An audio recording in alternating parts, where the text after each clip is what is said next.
Parfois, un seul mot peut vous faire perdre votre vente. Certains commerciaux ont du mal à convertir leurs prospects en clients et ils ne savent pas pourquoi. Dans cette vidéo, je vous partage quelques phrases à éviter et qui feront la différence. Lorsque l'on fait de la prospection téléphonique, une des premières phrases qui vient souvent très naturellement est « Bonjour Madame Dupont, excusez-moi de vous déranger, est-ce que vous auriez un moment pour échanger ?» Par cette question, la première chose que peut se dire Madame Dupont, c'est « Oh là là, mais qu'est-ce qu'il me veut ?» Soit elle vous répond poliment « Je vous écoute », soit elle prend un ton un peu agacé et vous répond c'est pourquoi. Comme expliqué dans ma vidéo précédente Vendez-moi ce stylo, la vente se fait tout d'abord sur la base des émotions. Avec cette première phrase, vous laissez votre interlocutrice dans le flou et commencez sur de mauvaises bases. Alors ne vous excusez pas, vous êtes là pour apporter une solution. Ne vous excusez pas de leur offrir quelque chose, surtout si vous croyez en la solution que vous vendez. La première phrase doit tout simplement expliquer à votre interlocuteur de manière très courte qui vous êtes et pourquoi vous l'appelez. Si vous dites par exemple,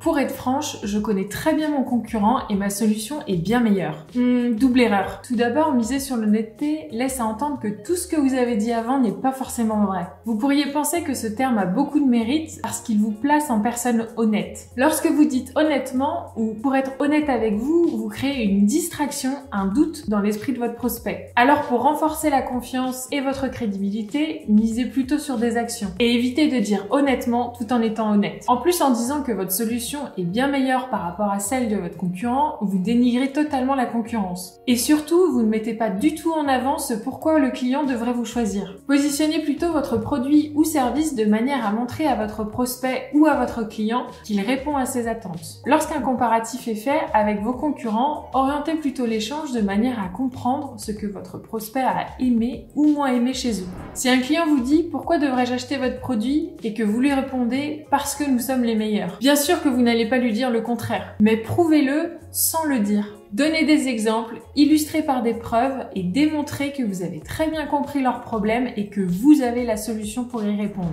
En parlant problème, inversez la tendance et passez en mode positif. Utilisez des mots neutres comme challenge, objectif, enjeu, en leur demandant par exemple quels sont leurs enjeux sur 2021. Vient ensuite le mot acheter. Évidemment, chaque commercial souhaite que son client achète sa solution. Cependant, le terme acheter est une fausse bonne idée. Dites plutôt, souhaitez-vous investir dans ma solution? Souhaitez-vous l'intégrer dans vos process ou souhaitez-vous l'essayer? Ces mots apportent plus de valeur qu'au simple terme acheter. Vient ensuite le moment de signer le contrat. Contrat signifie paperasse et lourdeur administrative. Privilégiez plutôt le terme accord au mot contrat. Il apportera plus de légèreté et mettra en avant votre partenariat plutôt qu'une simple vente. Pour finir, j'ai souvent vu ou entendu cette phrase. N'ayant pas eu de vos nouvelles, je me permets de vous relancer. Cette phrase est à éviter. Et à votre avis, pourquoi? Parce que vos clients ou prospects savent très bien pourquoi ils ne vous ont pas donné de nouvelles. Cela ne sert donc à rien de les faire se sentir coupables de ne pas vous avoir répondu. Lorsque vous relancez quelqu'un, faites en sorte de lui offrir quelque chose. Car s'il a besoin de vous, il se souviendra de vous.